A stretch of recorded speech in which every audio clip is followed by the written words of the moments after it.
a dungeon way down in the mine. Welcome to the readings for Sorts 13. You and I should own a copper mine. Thank you all for coming. We are going to begin now instead of the customary waiting around 10 or 20 minutes. We're going to do all of our rantings and generic prolegomena ahead of time as fast as I can read it. We are going to get you out fast and on with your evening. Sorts is an online spinning collection of stories, poems, songs, and illustrations to help while away the wintry June nights. It's an oddball grab bag Wunderkammer mixtape offering distraction and refinement. We have neither theme nor scene. Each issue is its own creature. We publish both the sufficiently strange and insufficiently boring. Short stories, hoity poetry, magic surrealism, beatnik travelogues, hard modern haiku, pulp, fantasia, anti-biography, crooning, balladeering, experimental sentimentalism, and grainy sideways photography. We also host online readings, which you is at, as well as radio sortses, which are old-time radio performances and other beloved gimmicks as they occur to us. Previous issues are available via the site's archive link. Sorts is published quarterly and accepts submissions throughout the year. Tell your friends and frenemies. Everything is conveniently found at sortes.co. That's SORTES.co. We have yet to afford the M. My name is lead foreman Jeremy Tenenbaum, head editor. There are several other Sortsy editors here tonight. Find them and befriend them. Tonight, we have a decreasing number of performances. We started at 8, but we're working our way down toward the lower digits. More people have canceled tonight than actually were published in issue 13. Many people called up just to say that if I had published them, they also wouldn't show up. So we are going to do some substitutions, and some of our issue 13 contributors will have their work read by me and by past Sorts editors and contributors. Others I will just sort of acknowledge. Everyone is available for free at SORTES.co. We will have as many performances as we have, with a 5-minute intermission halfway through. Each performer is limited to 10 minutes. If you are reading prose tonight and your story is over 10 minutes, try to set an alarm so that when it goes off at the 10-minute mark, you stop and you tell people to go read the rest at sorts.co. Similarly, if any of you catch a reader going over 10 minutes, it's just like Texas. There's a bounty hunter rule in effect. You can sue that person or get them arrested or something. Speaking of mutes and pain, you're required to be muted during readings, but you are highly encouraged to unmute when a reader has concluded so you can clap and hoot. It's much, much, much more fun for them and for their tender psyches to hear your claps and applauds rather than the deafening roar of a meaningless universe. So be nice. Similarly, it's nice to hear the sound of your own clapping, I find. So I'll introduce each reader. I'll play a little music that's meant to be a surprise, and I will generally keep things moving. A few of our authors, no, I said that part already, sorry. For more info on all of our readers, please see the contributor section in the latest issue of Sorts. That's SORTES.co. For all our websites, Instagrams, Twitters, and Mastodons. All right, before we begin tonight, it is 7:09. We normally start at 7:09 and 30 seconds. Does anyone have any questions? Would anyone like to say anything before we kick off tonight?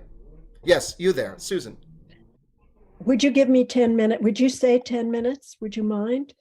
Would I say 10 minutes? Stop at 10 minutes. Oh, you want me to stop you? You're in it for the pain. You want to kind of, yeah, all right, sure. Cut! Yes, absolutely. Do you want me to curse at you in some particular way? Do you have a favorite curse word or a name that you'd rather not be called? Or can I just say, you there, Susan? You could say that or anything else you choose that's not too horrific. I'll just drop you off the call. I'll do it in the most horrific, like that's the most crass way you can treat someone in a Zoom. But then no. I will let you know at the 10-minute mark. I Absolutely. appreciate it. Of course, if anyone else wants to get in on the fun, you also can set your clocks for 10 minutes, and we can all cry out at the same time.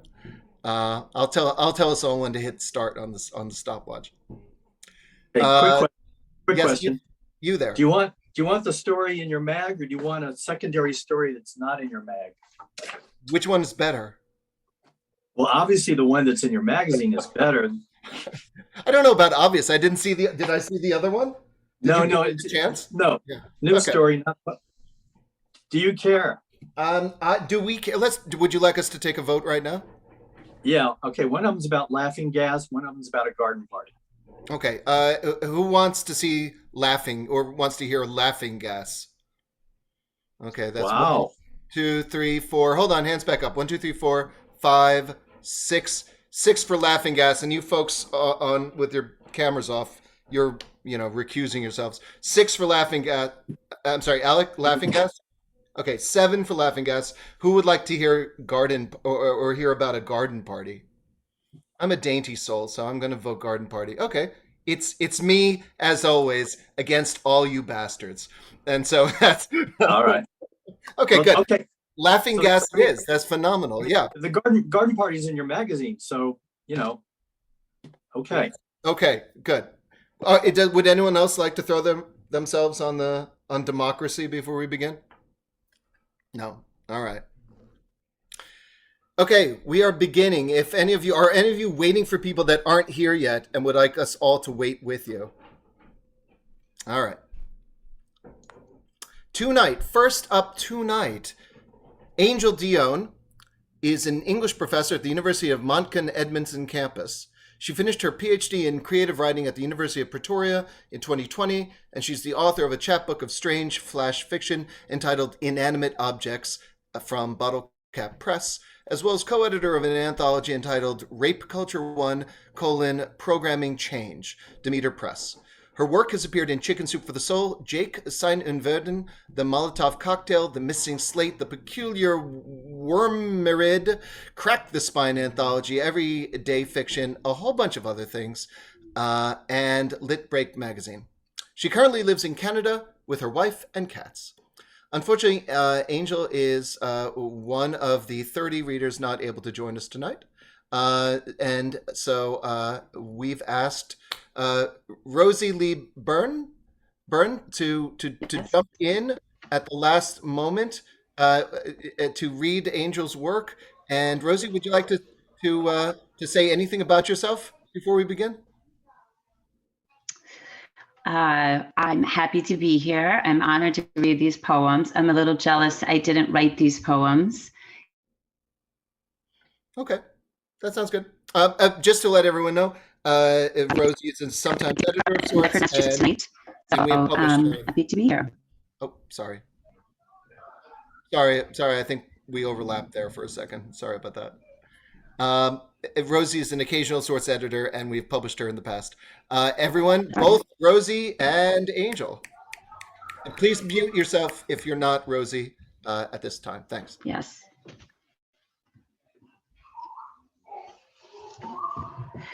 All right.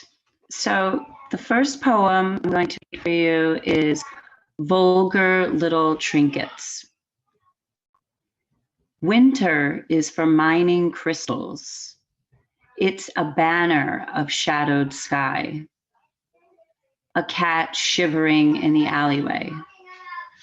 Winter brokers a deal with God, and a white background is always easier to work with. Winter sells handmade objects, sells peculiarities, little knickknacks and tchotchkes, vulgar little trinkets, and creatively crafted creatures in the shape of tiny deer and marionettes. The next poem is Edible Bivalves. 8 edible bivalves connected by 15 adductor muscles. Their electric groans, upsetting to the small bowel, are generated by the oscillation and acceleration of sand granules. In swamp-dwelling dreams, they synthesize.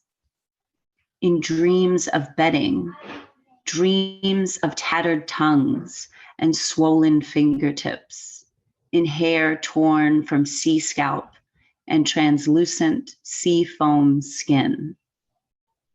Edible infaunal bivalves, intercourse on mudflats, on molten earth, on treetops of quivering loins, infested with burrow worms, treating the throat to an episode of dramatic irony, treating the fingers to a gelatinous symphony. Just another species of worshipped par l'autre. Thank you. This is when you can unmute yourselves if you want to. It keeps you awake, I promise. Hey, Okay. Rosie. Woo! Sure. Thank you, Yeah. Rosie. Thank you, Angel. It's really awesome work. Yeah, thank you to her. It's terrifying for vegans like me to hear some of that, but it's wonderful for Lovecraftians like me to hear some of that. So.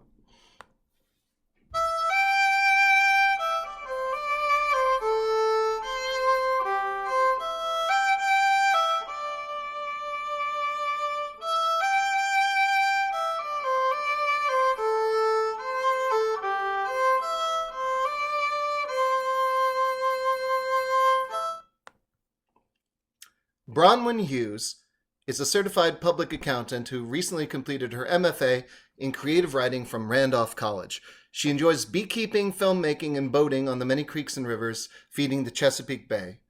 Bronwyn lives in Tidewater, Virginia, with her partner and a Maine Coon cat. Her work has appeared in Atherton Review, Clackamas Literary Review, Evening Street Review, Hawaii Pacific Review, The Quiet Reader, and Sinister Wisdom. Continuing a theme, unfortunately, Bronwyn is unable to join us tonight, so we have asked Sorts editor Emily and contributor Emily Zido to read a little portion of Bronwyn's story. Emily, would you like to introduce yourself in any way? Lovely. Sure. I'm Emily Zido. I'm a fellow contributor and also editor of Sorts with Jeremy. Bronwyn sounds like she has a lively existence in around the Chesapeake, and is a very lovely person. In the spirit of our issue's title, You and I Should Own a Copper Mine, I think if I were to ever be a miner, I would like to shoot to be the driller, like the person who gets to blow up things. But in reality, I'd probably only make it to the heights of somebody like a putter working with a cart, as I am a coward. All right. This is the story Poplar Grove by Bronwyn Hughes. And I'm going to read about 3 pages into it. It's about 12 pages long. I exhaled into my truck's breathalyzer blow box, hoping mouthwash wouldn't trigger a false positive. While I waited for it to green light, I groped under the seat where I kept a supply of condoms, found some crushed fortune cookies there too. Feeling lucky, I tore one open and fished out the paper slip. Do not mistake temptation for opportunity. I hated getting sayings instead of fortunes, so I opened another. A very attractive person has a message for you. Much better. A few minutes ago, I was doodling on the want ad section of the Mobjack Mirror when she called. Nick, was all she said. I hadn't heard anything from Lexi since the Marine Police arrested me for criminal trespassing at Poplar Grove. She would have been arrested too if I hadn't convinced the law I was alone. She didn't accept any of my calls during my whole legal ordeal, not during my arraignment, not during the weeks of my court hearings, and not during the 9 months I sat in prison thinking about her. Maybe that's why I got a DUI right after my release. Thanks to Lexi, at 25, I already had a decent arrest record. Her voice still sounded throaty, a little deeper than I remembered. Sweet and relaxed, it reminded me of how she'd say my name after sex or when she wanted a bath rub. A sleepy question and command all in one. After a long silence, she whispered, "Meet me at Poplar Grove," and hung up. Hell, I'd swim there if I had to. I slid a Jimmy hat into my pocket. Beep. My truck's V8 roared to life. I tore down the gravel lane so fast, Jojo's pack of one-eyed rescue dogs gave up the chase, barking in a thick cloud of dust. Nobody in Mob Jack had given Poplar Grove a thought in 40 years, not until Lexi and I got caught living there in secret all summer. Everyone knew John Lennon and Yoko Ono had purchased the Colonial Plantation in 1980. They never had a chance to move in because John was murdered soon after they bought it. Yoko ended up donating the property to a local charity that couldn't afford the maintenance, so nature rewilded it. Weaving expertly between potholes on JoJo's lane, I slapped the steering wheel to the beat of the song stuck in my head. One thing I can tell you is you got to be free. It was my grandpa Chesty's music, but I loved the Beatles too. He always played it whenever we fished together. I sometimes thought of Poplar Grove as our octopus's garden because we felt safe there after I helped Lexi escape from her psycho ex-Marine boyfriend. The only access was by water since the wood had swallowed the gravel drive. The left side of the house's wide porch and vine-covered columns sagged like a stroke victim. Spirits haunted the second floor, howling at the top of the formal staircase whenever it stormed. We used the downstairs to cook and the huge fireplace and to sleep on the screened porch where we caught a breeze from the river every night. Down by the water's edge, inside an old tide mill, we cleared away snakes with my hunting rifle to make the loft our headquarters. To bring in a little cash, I tried to restore the mill to working order. I wished I hadn't busted a hole in the retainer wall before I figured out the mill pond was essential. When the gate opened, sluicing water was supposed to turn a big wooden paddle wheel, rotating the axle that drove the gears inside the milled house to grind corn. After the retainer wall caved in, I damaged the sluice gate too. Now, the only way to make the water wheel turn was to pull down on it with all my weight. I stole dent corn from a nearby farm to grind into coarse yellow flour. Lexi had the idea to call it antebellum artisan grits and sell it to come-heres at the farmer's market on Saturdays. But after a week of me forcing the wheel, we only had a pitiful little pile of cornmeal. I was exhausted and my palms were full of splinters, so we gave up. Instead, she sent me into town to sell fresh oysters from the back of my truck.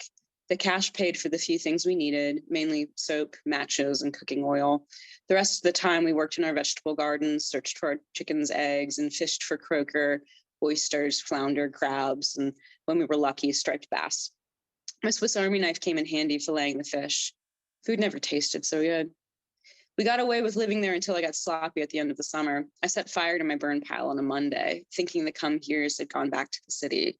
Turned out that Monday was Labor Day. Someone called the fire department, which was all it took to ruin everything. The Marine police came ashore with weapons drawn. As they cuffed me and read me my rights, I caught Lexi's eye. She was hiding in the loft of the tide mill, peeking through the tiny window. That was the last time I saw her. Thank you.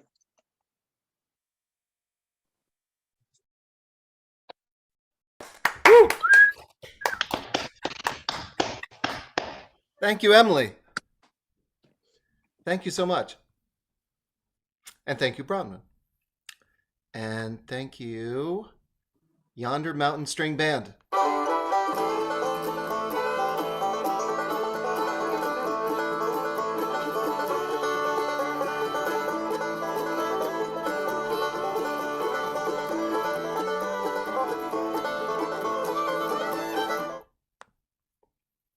These are really more about coal mining than copper mining, but I couldn't find many copper mining songs.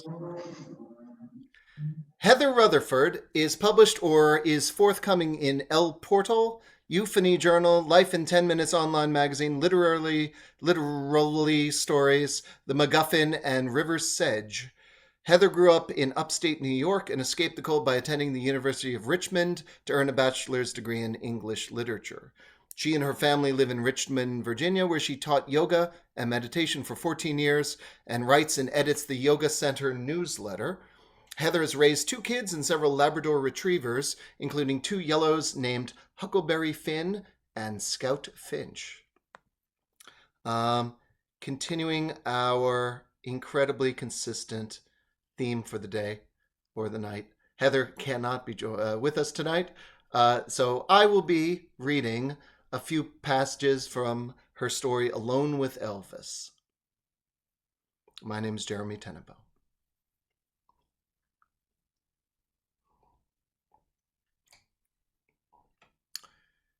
Beth married Elvis at the courthouse 3 days after she told him she was pregnant. She spent the last 4 months quietly, secretly vomiting in the last stall of the women's bathroom at work and pretending to drink coffee and beer. Her pants had grown tight. Her fear had grown unmanageable. Elvis, her first, was the first baseman for the minor league team that employed her as an administrative assistant. When she told him she was late, very late, he whooped, scooped her up, spun around. She rushed back behind his truck, vomited in the parking lot. When he said, "We're getting married. We'll be a family," Beth stopped crying. After a City Hall ceremony, they waited at the kitchen table for Beth's mother to come home from work. Her mother pushed through the apartment door, eyed him, and said, "Let me change out of my uniform and get a shower." She disappeared into the bathroom that she and Beth shared. Beth took Elvis's rough-knuckled hands across the formica table. "This'll be hard. She had me when she was 17. She didn't want this for me." "But darling, you're 19 and have me." He squeezed her fingers and grinned. In awe of her handsome, her tall, her strong Elvis, Beth couldn't believe that he loved her back. But he had. He did. He said, "I have a job, and Mom and Daddy will help out." Beth loved his confidence, his optimism. She said, "Let me do the talking." Beth's mother went still and silent, and Beth dumped the baby and the marriage out on her tiny, dark kitchen. "Ma," she said, pleading, "say something." Her mother flicked her eyes at Elvis. "How old are you?" He straightened up, broadened his chest. His spiked, gelled hair, black and shiny, grazed the light dangling above the table. 24, ma'am." "How much do you make playing baseball?" His Adam's apple, covered in black stubble, slid down his throat. "Well, I don't know the exact figures, the total I mean, but it's more than I need. My check's direct deposited into the bank back home. In Tennessee, I get $300 a week, walking around money." "You get?" She glared at Elvis, then turned to her daughter. "My God, he's a puppy who hasn't grown into his legs." Beth opened her mouth to object to this comparison, but Elvis spoke first. "My daddy's my manager. His name's Elvis, too. He's named after the real Elvis, and I'm named after him. Daddy handles the money." They drove south to Tennessee to celebrate the news with his parents. Hoping to calm her nerves, she replayed what Elvis had told her of his conversation with them. "Well, of course they were surprised," he said. "I won't lie. Mom is disappointed she won't get to plan a wedding. Daddy said he's proud of me doing the right thing, being a man and taking responsibility and all that. But they're more than happy about their first grandbaby." Her nerves hadn't calmed the least bit. Jangled and jittery, she stared out the passenger window at I-40. Baby names. "Do you have any ideas?" Her husband snorted. "Hell yeah, I do. It's Elvis, if he's a boy. And Maria, if it's a girl." Beth flinched. Maria was his mother's name. Elvis sang along with the country song on the radio. The gold wedding band on her left-handed first baseman flared in the sun as he drummed his fingers on the steering wheel. She tucked the baby name library book in the outside pocket of her overnight bag. I was thinking something more, I don't know, like William or Thomas." She reached for the book. He shook his head. "No way. Elvis the Third." He glanced at her. Okay, I think we'll stop there. That is Heather Rutherford.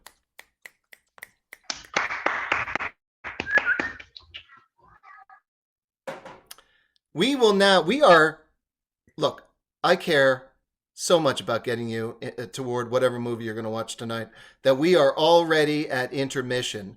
That means Tennessee Ernie Ford singing 16 Tons. We're going to take a 5-minute break.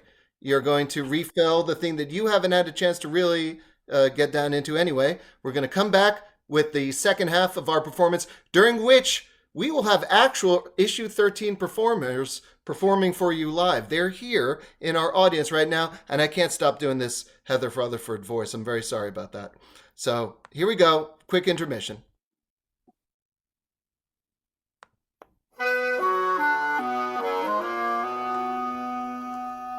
Some people say a man is made out of mud. A poor man's made out of muscle and blood and skin and bones. A mind that's weak and a back that's strong. You load 16 tons. What do you get?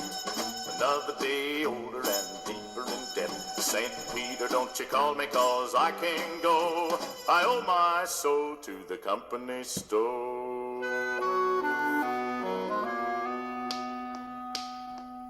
I was born one morning when the sun didn't shine. I picked up my shovel and I walked to the mine. I loaded 16 tons of number 9 coal, and the straw boss said, well, to bless my soul, you load 16 tons. What do you get? Another day older and deeper in debt. St. Peter, don't you call me, 'cause I can't go. I owe my soul to the company store.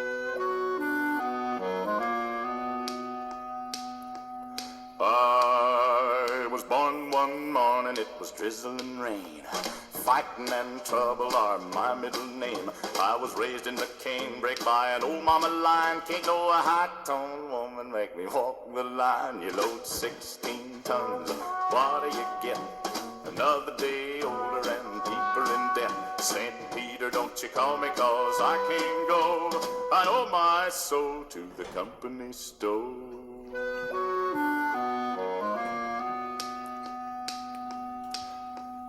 If you see me coming, better step aside. A lot of men didn't, a lot of men died. One fist of iron, the other of steel. If the right one don't get you, then the left one will. You load 16 tons, what do you get? Another day older and deeper in debt. St. Peter, don't you call me, 'cause I can't go. I owe my soul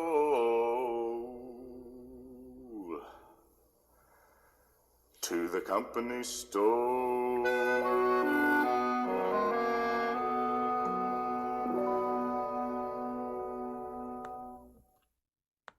Okay, in keeping with the expeditious nature of the issue 13 reading, our 5-minute break will be 2 minutes and 38 seconds, which is how long Tennessee Ernie Ford made it be. Start to collect yourselves. Come on back. If you can hear my voice, I'm so sorry. While you're coming back, may I remind you that while we are an online, mostly only journal, once a year we put out a physical sampler. This is the Sorts Sampler 2, as you can see right there.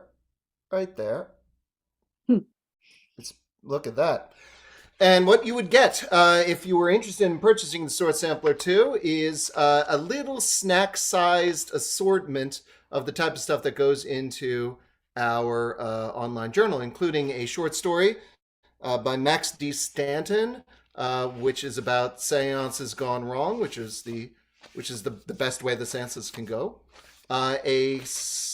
Collection of surrealist collages by Daniel Gatto Hirano, and gorgeously reproduced, and a poetry cycle by Yuri Rosenshine called Lotus, which is also very, very nice.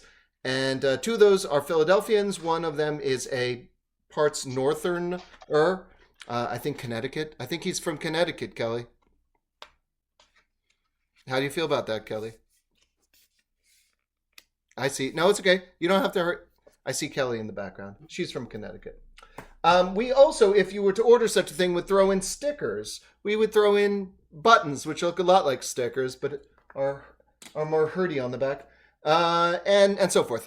If you're interested, go to sorts.co and you'll see that there's a buy page, and we will happily put one or more in the mail for you.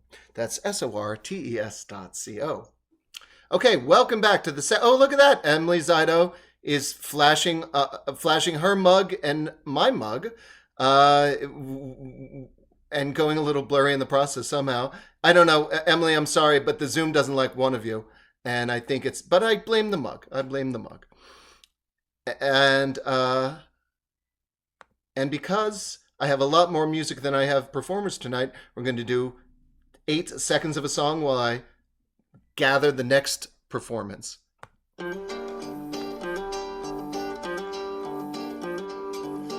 the coalhouse door, lad. There's blood inside.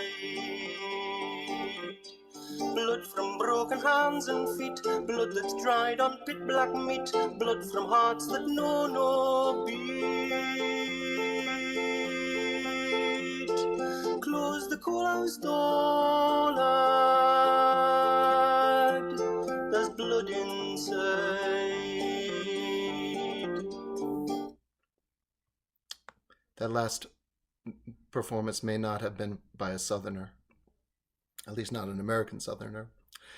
Howie Good, PhD, Professor Emeritus of Digital Media and Journalism at SUNY New Paltz, is the author of some dozen poetry collections, including most recently The Horses Were Beautiful from Grey Book Press and Swimming in Oblivion, New and Selected Poems from Red Hawk Publications.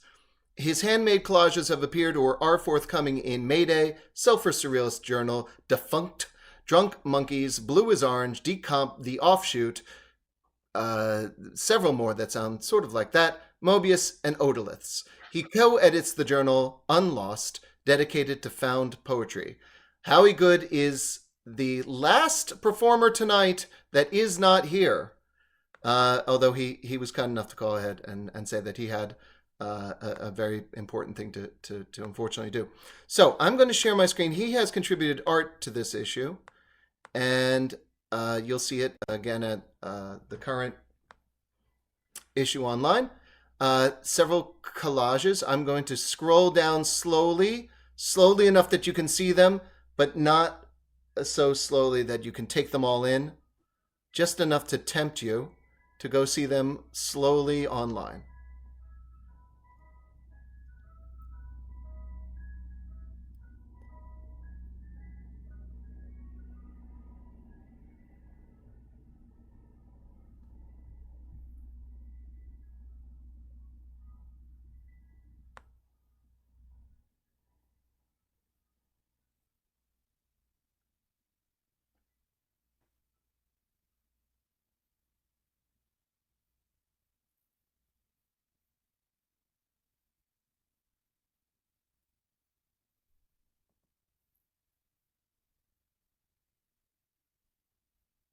So that is Howie Good. I just noticed it's not 4 collages we've published, it's 3.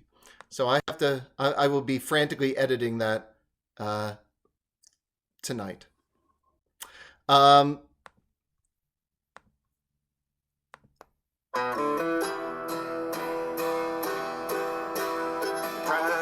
down that cold town road, listen to those rubber tires whine. Goodbye to Susan Eve Haar. I'm getting my stopwatch ready to go, Susan. Susan Eve Haar is a writer and playwright living in New York City. Her essays and short stories have been published in Craft, North Dakota Quarterly, Pembroke Magazine, and other places. Her plays have been published in the Best Women's Stage Monologues 2020 and 2018. Monologues for Headspace Theater, Radical Thinking Inside a Box 2019, and the Best 10-Minute Plays 2018, all published by Smith & Krause. Her work has been produced at a variety of venues, including Primary Stages, Women's Project Theater, and the Edinburgh Festival. She's the winner of the 2021 Chester B. Himes Memorial Fiction Prize and the recipient of a Sloan Foundation Commission. Check out more of her work at her website. The link is in the contributor section on our website for this current issue. Everyone, Susan Eve Haar. Woo! Thank you. So you're going to give me 10 minutes, particularly because I forgot my glasses. This is called Crosshatch, and I'm going to read maybe half of it in 10 minutes. I'm peeling the fibrous skin away from a stalk of broccoli when the knife slips and pierces the ball of my thumb. Blood rushes up through the tiny hole. I press my forefinger against it hard and sit for a minute, waiting. But when I remove the pressure, the blood wells up again. Such a tiny hole and so much blood. I wrap my thumb in a piece of paper towel and go back to work, pouring out breadcrumbs for the chicken. I soothe myself, mincing garlic and slicing mushrooms. Jed comes into the kitchen, sick and sweet. My boy nudges me gently, bumping up against my legs. Can I cook? I pull out a step stool and place it next to me in front of the stove. He watches contentedly the chicken spatters. When do you add capers? He asks. When everything else is ready. I reach behind me for the vegetable steamer. As I turn, I see him reaching into the pan. I knock his hand back. He wobbles on the stool and I grab him by the shoulders, steadying him. I just wanted a mushroom, he protests. The pan is hot, you know that. Setting him back on the floor, I take away the stool. He's fighting tears. If I get down the dishes, can you set the table? Will you set the table? He says triumphantly. I can do it, and I will. I smile at him and take down the plates. He sets the table carefully, folding each paper napkin a different way. Look at this one. Jed holds up a napkin. It looks like a duck or maybe a ghost. You are my silly goose. Where's Molly? She's in her room. We can both hear the music Molly is blasting out of her computer. The green smell of broccoli fills the room and I dump it in the sink, running cold water over it. Steam mists my face. I'll get her, Jed says, matter of fact. Of course, he knows we've been arguing. I let him go to her first, hear him hopping down the hall, humming. I dry my hands, then follow. Molly's door is already open. Mama, Mom, Jed shouts. I'm immediately furious. She's hurting him instead of me. Don't you touch him. I fling back the door. Jed is staring at Molly, transfixed. She sits on her bed, her head turning slowly to the right. Her eyes roll back, the whites revealed, traced with fine red veins. She jerks, her spine stiffens, and she begins to shake. I grab her, holding her in my arms like a baby. But Molly is not a baby. She's large and strong and slippery with sweat. Thrashing, unconscious, she struggles to free herself. I pray for strength. If only I can hold on to her. Jed cowers in the corner, sobbing. Get out, I cry, but I don't look to see whether he's gone. The trees outside Molly's window are casting shadows on the ceiling. They look like giant insects doing battle. Jed tries not to look. His mother is fighting his sister. She's wrestling with her. Molly is like some huge doll that's gone berserk. Get out. Mama's mad, but he has to help fight. He flings himself on his mother's back. Mama doesn't even turn to look at him. She doesn't know who he is. He has to make her know. Mama, he shouts. The room is loud with music and Molly is making a growling noise. Some animal spirit is in her. It came in at night and went into her through her ear holes and eye holes and mouth. Jed flings himself on his mother and sister. He is strong in his legs and he tries to kick them apart. His mother covers Molly with her body. She roars at him. Get off. She sounds dangerous, but Jed doesn't care. He digs his nails into her arms, scratching, but she doesn't even turn. He grabs at her hair, pulling. He has to drag her off. She's stuck onto his sister's bad electricity, and he has to save her. Becca turns, grabs Jed by the arm and flings him off. He starts to laugh, then stumbles backwards. His forehead hits the corner of an old metal night table by Molly's bed. There's a slice of pain and then a hot rush. Something pours over his cheek. He wipes the wet away blood. It soaks his eyelashes and drips down his face, warm and sticky. Mama, he screams. She turns to him, holding his sister pinned in her arms. He knows it is his mother, but she's also a stranger, this terrible woman, cursing a torrent of bad words. What the fuck, Jesus Christ. Becca lets go of Molly and swoops to pick up a dirty t-shirt from the floor. She reaches for Jed, who starts to howl. Becca grabs at him and Jed twists to escape. He jerks like a fish on a hook, but she has him by the wrist. Stop pulling and let me look. Becca kneels in front of him, tipping his head back. She spits on the edge of the t-shirt and wipes the matted hair off his forehead. Christ, you're going to need stitches.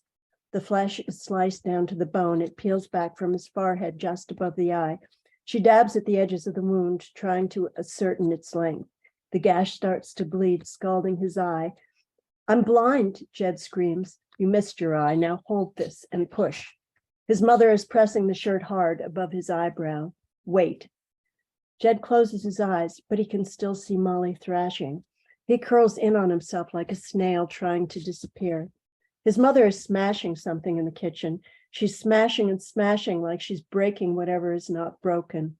Then she comes back with a bag of ice wrapped in a dish towel. She squats down and pulls back the t-shirt gently. Jed screams, but she presses the ice bag firmly to his forehead. Hold it like that. Don't move. The dish towel is sticky and cold, and it smells like old meat.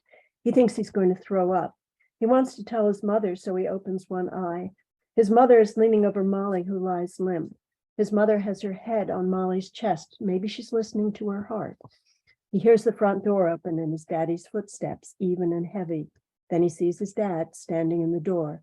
His mother sits up and turns. She had a seizure. Jed's going to need stitches. Jed thinks she wants Daddy to get the big needle now, and he starts to scream. His father picks him up and carries him into the bathroom. Jed sees blood on his dad's hand and he gags, throwing up on his father. The vomit stings his throat, but he feels better. Hey, champion. Dad cleans them both up and makes Jed rinse out his mouth with water. He peels away the dishcloth and throws the ice into the sink. Blood runs in a rivulet down Jed's eyebrow. Christ, I'm taking you to the hospital. Jed howls. At the hospital, terrible things happen, and they will hold him down and sew him with a giant needle. He's crying so hard that he's choking. What's that car you wanted? You saw it on TV. Jed catches his breath, shuddering. The one that turns over, the red one? As soon as we're done, I'll get it for you. Are we at 10? No. Okay. As soon as we're done, I'll get it for you, I promise. Just concentrate on the car, his daddy says, carrying him outside. Jed remembers how shiny it is and the redness like a cherry. It has a remote control and black buttons. What about Mommy? She should come too. We'll call her. Jed sighs. His mother would know to sing to him and to bring along Icky, his rabbit. It's only in the cab that his daddy asks, what happened, Jeddo? How did you get hurt? Jed pauses.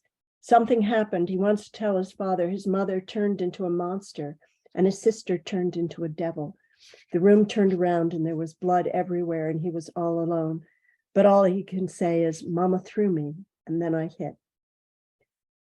Dan is working on something under the sink when Jed wakes up. Jed can see his black boots sticking out in his blue jeaned legs. It makes him feel good. His dad is always fixing things. Jed has just got fixed at the hospital, and now he is at the studio on the couch. And his dad has ordered pepperoni pizza from Domino's, and it came just like the commercial. And then the sink was stuck and water coming out, and now his dad is underneath. Dad, he says, I need you. He feels confident that his father will come. His father has been extra good because Jed is wounded like a soldier, but his father stays under the sink. I don't want to have to raise my voice, Jed warns. That's what his teacher says. Dad, he shouts, Dad. What? Dan bangs his head as he wiggles out, a wrench in his hand. Shit, what? Are you all right? Jed knows no one is supposed to say shit, but he doesn't tell his father that. Mom always says to blot the pizza. You forgot to blot it. Okay. What do I blot it with? Napkins. Dan gets up, rubbing his head. He puts down the wrench, gets a bunch of napkins out of the bag, and blots the pizza. Pools of pepperoni grease make fat circles on the napkins, but then the cheese begins to stick. You don't know how to do it, Jed begins to cry. His dad sweeps Jed up, hugging him. He's wearing a thin white undershirt. His chest hair pokes through, and he has streaks of grease on him from the sink. You want to do clay? There's water on the floor, Jed points out. His dad puts Jed down carefully and throws his shirt, then his sweatshirt and his socks into the pool of water. There. Now we can do clay. In the back of the studio is the room where his father works. Jed is painting. Time. Great. Thank you. That was getting so exciting. I mean, your story, of course, but also the countdown. Oh my God. Thank you, Susan. Thank you so Thank much. you. I loved the countdown. Thank you. Oh, I wish everyone gave me that kind of interactivity. Oh, okay. Let's call it power. Yes, no, that's actually what I was feeling. So thank you for naming that. Everyone, believe it or not, we are now at our final performer of the evening. Almost. First, a little bit of, let's see, should it be Ricky Skaggs singing Mighty Dark to Travel? Or should it be Theodora Bilkel singing Spring Hill Mine Disaster? That sounds nice. Theodora. Yeah.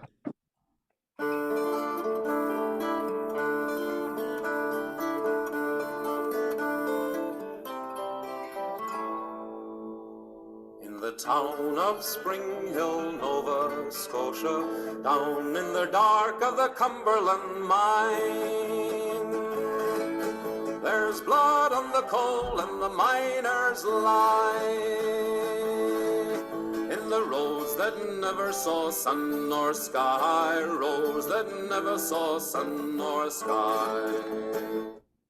Oh, you and I should own a copper mine. Okay, finally, tonight, Martin Perlman is a writer living in Seattle. Previously published work has been included in Rosebud Magazine, Santa Barbara Connections, Skeptical Inquirer, Drash, A Northwestern Mosaic, and Catamaran Winter 2023.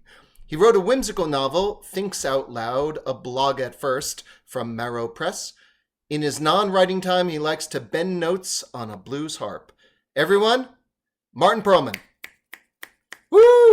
All right, thank you. I should have brought the harmonica today. Oh well. I can help via Spotify if you need me to. Okay. So this is the first portion of the Matter of Laughing Gas, set in 1971 in northern Florida. I must write this down right now before dawn, before I forget any of the absurd details. I'm stoned, zonked, nitroed, and tired and awake, and my hand writes, my disembodied hand, simply moving across the legal pad, and by magic, words that form sentences appear. Hello, Lawrence. William here. Just called to remind you about the class at 8 o'clock tonight. We'll be expecting you. Oh yes, do you still need a ride? No, I'm going to try it on bicycle. As you wish. However, I warn you, it's not a short trip. That's all right. I'll see you at 8. Certainly.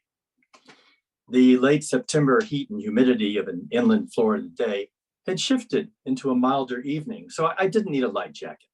And 5 miles of pedaling would keep me warm, even if I didn't want to be. A flashlight I had attached to the rusty 3-speed handlebars had a tendency to shine at a 45-degree angle left and away from my path, most bothersome. I headed to campus on a dusty commercial road, bumpy rain tracks every block, a cement company, a lumber yard, and rundown housing for scenery. Shadowy trees appeared ghostly with branches decked in tinsel-like strands of moss. The road smoothed out, the apartments turned fancier. I reached the expansive campus, navigated through the middle of academia, and then cut over to Archer Road, which became Archer Highway. Still 20 blocks to Williams Place, he told me. On the unlit road, moonlight would have been welcome. I pedaled away from the backside of campus past university farmland, a few lonely complexes of apartments, and a lot of gravelly side roads and weeds. I was on visual and auditory alert, partly a response to that time a passing pickup tossed a Coke can in my bike's direction.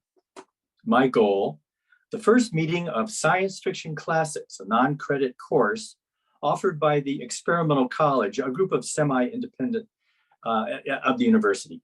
I was mildly excited and hoped it would be entertaining since science fiction buffs were usually fairly crazy. A friend had suggested I sign up. You could do with a little socializing, she advised. I passed a private airport. Good. Laurel Village must be right up here. William had been right. This is an endless ride. Was I still in northern Florida? The dense trailer park was divided into quadrants, alpha, beta, omega, and my handy piece of paper would tell me the correct lot number, but the paper was not in my shirt pocket. What was the number? William Goring's number, beta something. I bicycled past well-settled trailers, mobile homes no longer really mobile, B3, too dark to see much detail, B6, blaring rock music, not a science fiction guy's genre. What would he listen to? Celestial Ligeti. B8, process of elimination. Probably correct. Pale curtains prevented actual snooping. Locking my bike to one of the two slanted posts that appeared to buttress an air conditioner, I knocked on the trailer door. It opened and I peeked in. Two faces faced me. Come in. The lad holding the door open looked about my age, dark hair and a strong pompadour, squared lenses with wire rim frame, chin a bit reserved, slanting eyebrows. You must be Lawrence, he said, pronouncing every consonant. Do come in. I entered and nodded a hello to the other boy. I am William, and this is Phil. His friend came with long, springy brown hair, the usual dungarees, usual blue work shirt, and the requisite mustache. At the back half of the trailer, the living room, so I guessed, came with 10 or so cushions placed along the walls, creating an endless, legless sofa. I sat down. The place felt like a skinny, low-ceilinged apartment. I didn't bring any books, I said, noticing a pile of science fiction novels lying before me on the thin rug. Quite a bicycle ride out here. That's real highway. I go by Larry. William continued to speak evenly and distinctly. Perhaps you would like something to drink, water, juice, Dr. Pepper. Hey, this intelligent guy was on the ball. I'm addicted to Dr. Pepper. Another convert to a very fine drink. Not quite, I've been hooked on it since 10. Yes. Is anyone else coming? Hopefully, yes. I'm attempting to reach some of last year's members right now. He brought me the Dr. Pepper in a tall red plastic tumbler. We offered a similar class last year, the Science Fiction Universe. I took a sip and enjoyed the soda's hint of prune flavoring. Phil and I were talking about nitrous oxide. What is that? It is often referred to as laughing gas. I can produce it here. If Tote comes over, perhaps we can make some tonight. It's far out. It gives one a 2-minute high. I asked about the books we might be reading, the basic format. No set books, Phil and William both said. No basic format. Did you try and call Janet? Asked Phil. Not home. Left a message on her answering machine. Be good to have a few girls at the meeting, said Phil as he smoothed his mustache. I haven't read too much science fiction lately, I said. A book by Herbert, Dune. Yes, quite good. And Canticle for Leibowitz. Yes. As a new attendee, I would make it my job to support the small talk and examine the books. Heinlein, Bradbury, Le Guin, others. Trying to reach people by phone, William sat ahead and to my right. Apparently, potential science fiction enthusiasts were out and about at non-science fiction events. Bare light bulbs in the ceiling spotlit the living room, which evolved into a kitchen, maybe 15 feet distant. Beyond that, another room in shadows looked paneled, or at least laminated. William showed us some tiny white balls in a glass container. Nitrous oxide, right here. Not enough, he said, before calling someone as I skimmed parts of a classic interstellar adventure story. Toke is coming over, William next reported. He is bringing the chemicals. He will be here soon. He is not biking. When Toke did arrive without knocking, I was reading the back cover of a science fiction.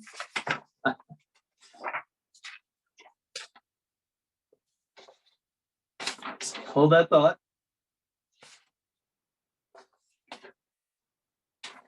The science fiction book about colonists who brave hazards on a harsh planet, which turns out to be Earth millions of years ago, I discovered skipping to the last chapter. This is Toke, William announced, and he has provided the ingredients we need, and it appears a book. Yes, the I Ching.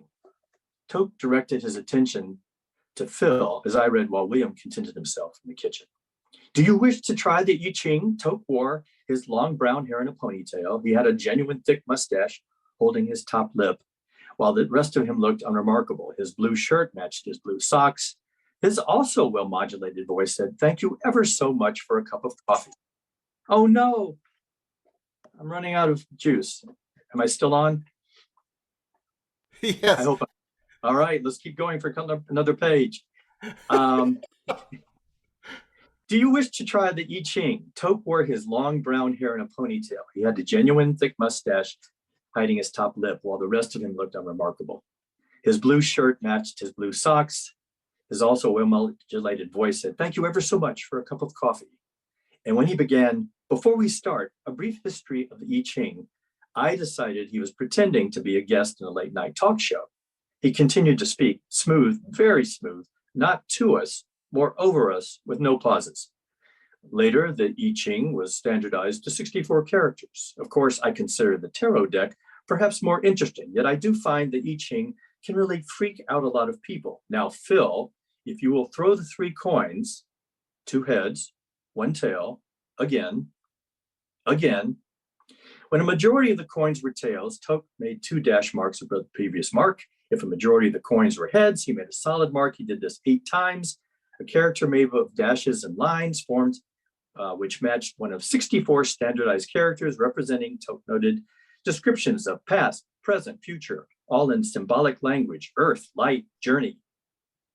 I did not see this activity as tying with science fiction. Toke continued, "You have recently begun to look within yourself and re-examine your beliefs. That is good." I rose and ventured into the kitchen to see what William had cooking on the stove. "Look, please look, Lawrence." Larry. Again, controlled diction, not loud but confident, almost a firm teacher's voice, a vessel of certainty. "You see, I heat the pellets in this beaker on the Bunsen burner." Wow, you've got a laboratory right in your kitchen. "Then the vapor rises and goes through this tube and into here." Well, I'm using a water pipe in which the vapor first passes through water and then this rubber tube and into the deflated punch ball. I'd seen that kind of ball before, which came attached to a thick rubber band. One could jab the ball with one's fist and send it flying until the taut rubber band jerked it back. This lab version was filling up with nitrous oxide, laughing gas. Hey, just like Mr. Wizard. "The chemical boils at 350 degrees.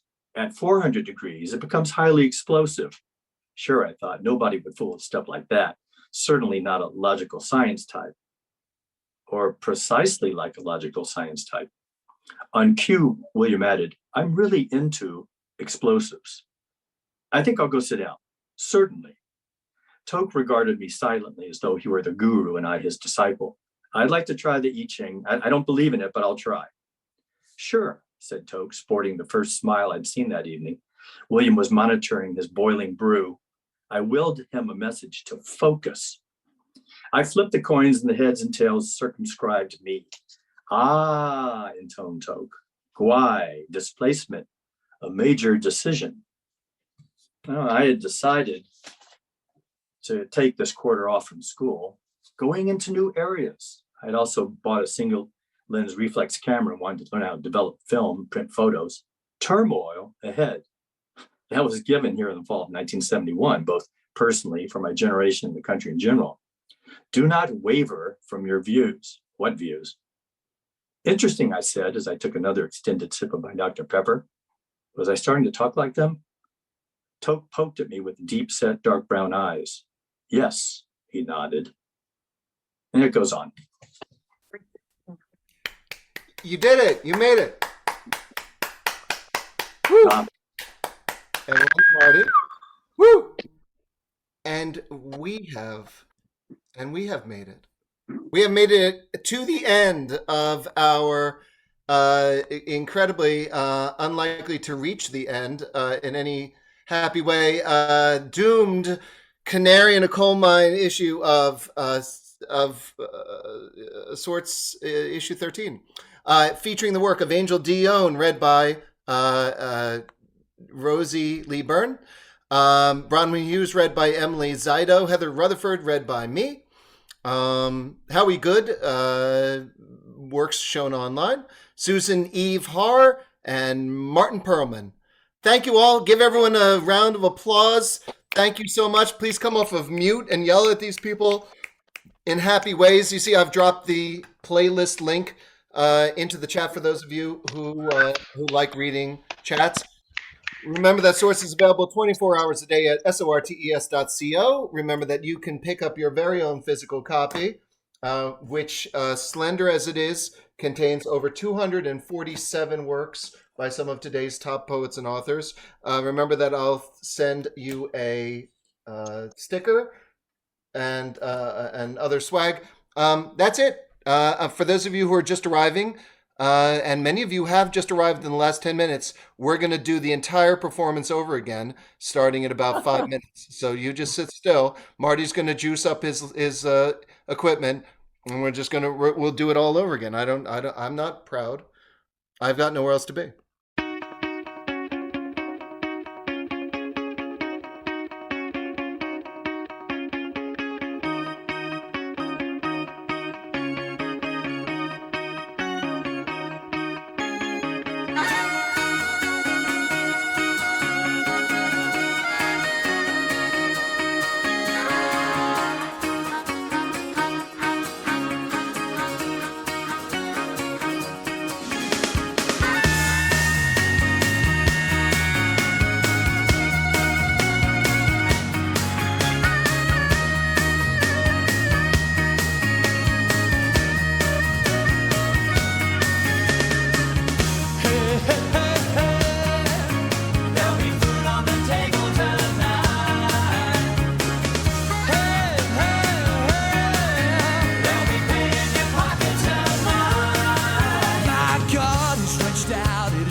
Crumbs in my pocket can keep me for another